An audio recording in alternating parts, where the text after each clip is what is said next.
Hi. Hi. കുഞ്ഞുമോളുടെ ആങ്ങളുടെ മോനാ ബാബുകുട്ടനോ? ആ അതെ.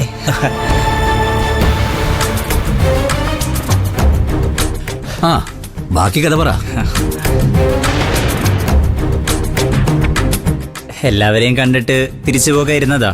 പക്ഷേ എന്നെ പിടിച്ചു നിർത്തിയത് ചാരുവാ. ചാരു എന്ത് പറഞ്ഞു? ചാരു കാരണോ ഞാൻ പോവാതിരുന്നത്. അവള് ആദ്യം സമ്മതിച്ചില്ല. ഒന്നുമില്ലെങ്കിലും മാമൻ വളർത്തിയതല്ലേ, അതിന്റെ ഒരു ഗുണം ഇല്ലാതിരിക്കോ?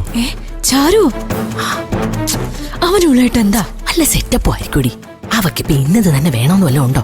കള്ളനെങ്കിൽ കള്ളൻ. ഒന്ന് പോമേ, മിണ്ടാതിരി, ബാക്കിയോട് കേക്കട്ടെ. ശാന്തപ്പച്ചിട്ടപ്പൻ ഒരു കണക്കിന് അവളെ പറഞ്ഞ് സമ്മതിപ്പിച്ചത്. അവള് സമ്മതിച്ചാലും മാമൻ സമ്മതിക്കാതെ ഇത് നടക്കില്ല എന്ന് എനിക്ക് നന്നായിട്ടറിയാം. അതുകൊണ്ടാ മാമന്റെ അനുഗ്രഹം വാങ്ങാൻ ഞാൻ ഇങ്ങോട്ട് പോകുന്നത്.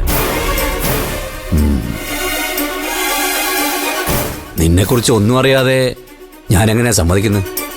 മാമൻ എന്നെപ്പറ്റി വിശദമായിട്ട് അന്വേഷിക്കുക. എന്നിട്ട് പൂർണ്ണ വിശ്വാസം വന്നെങ്കിൽ മാത്രം കെട്ടിച്ചു തന്നാൽ മതി. മാമന്റെ സമ്മതത്തോടെ മാത്രമേ ഞാൻ അവിടെ താലി കെട്ടു. എൻ്റെ അച്ഛൻ്റെ സ്ഥാനത്ത് നിന്ന് മാമനെ നടത്തി തരികയും വേണം. പെട്ടെന്നൊരു മറുപടി പറയാൻ എനിക്കാവില്ല. ഞാനൊന്ന് ആലോചിക്കട്ടെ.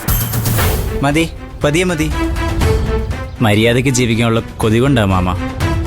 അറിയാത്ത പ്രായത്തിൽ ഒരു തെറ്റ് ചെയ്തു പോയി. അത് മാമൻ എന്നോട് ക്ഷമിക്കണം. എന്നാ ഞാൻ ഇറങ്ങട്ടെ.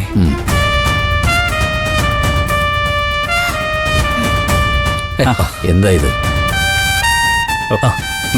ശരി.